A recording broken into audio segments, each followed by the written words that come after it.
정치권의 긴장감은 최고조에 달하고 있습니다. 여야 모두 원하는 결과를 받아들 거란 기대감을 내비치면서도 막판까지 헌법재판소를 겨냥한 여론전에 집중하고 있습니다.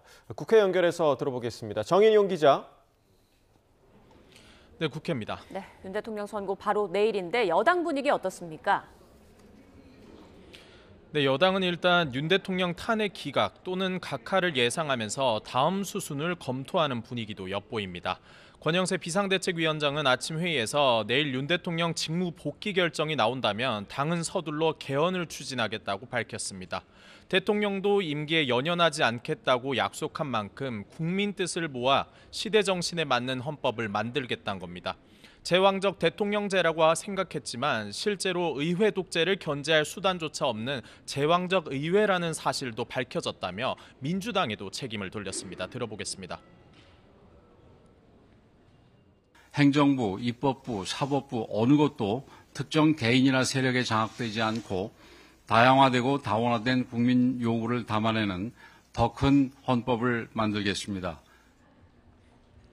권성동 원내대표는 민주당이 헌재의 불이한 선고에는 불복할 수 없다고 하며 대중 봉기를 유도하고 있다고 맹비난했습니다. 내란 선동이자 이재명 대표의 대권 탐욕에 아부하는 충성 경쟁일 뿐이라며 정치적 유불리를 떠나 국민 통합에 노력할 때라고 꼬집었습니다. 또 트럼프발 관세 전쟁으로 대한민국이 생존기로에 섰는데 한덕수 대행과 최상목 부총리는 민주당의 탄핵 스토킹에 시달리고 있다며 국민과 역사가 책임을 물을 거라고 날을 세웠습니다. 이런 가운데 여당 지도부는 내일 아침 국회에서 윤 대통령 선고를 지켜본 뒤 향후 대응 방안과 당 운영 계획을 밝힌다는 계획입니다. 네, 그렇다면 야당은 윤 대통령 선고 결과 어떻게 예상하고 있습니까? 네, 민주당은 헌법에 따른 윤 대통령 선고 결론은 파면이고 국민 명령도 파면이라면서 막판 여론전 수위를 끌어올리고 있습니다. 이재명 대표는 제주 4.3 추념식에 참석해 제주와 5.18 학살 책임을 완벽하게 묻지 못해 지난 12.3 비상계엄이 발생했다고 주장했습니다. 그러면서 국민 생명과 안전을 지키고 더 나은 삶을 살게 해달라고 권력을 맡겼는데 어떻게 국민을 살해할 계획을 세울 수 있느냐고 쏘아붙였습니다. 민주당 박찬대 원내대표는 아침 회의에서 대표적인 보수 인사들조차 탄핵 기각 시 헌법은 휴지 조각이 될 거라고 경고하고 있다고 강조했습니다.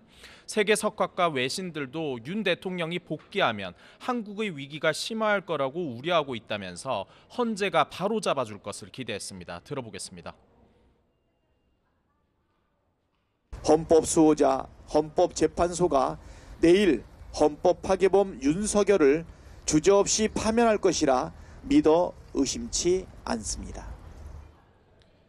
진성준 정책위 의장은 트럼프발 관세 전쟁을 언급한 뒤 가장 확실한 대책은 내란 정부가 아닌 정상 정부가 미국과 협상하는 것이라고 지적했습니다.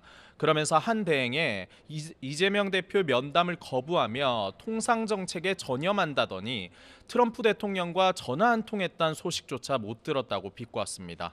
민주당은 내일 선고 이후 긴급 의원총회를 열 계획인데 선고 결과에 따라 국회 본회의 개의 여부 등 일정에 적잖은 변동이 있을 걸로 보입니다. 지금까지 국회에서 YTN 정인용입니다.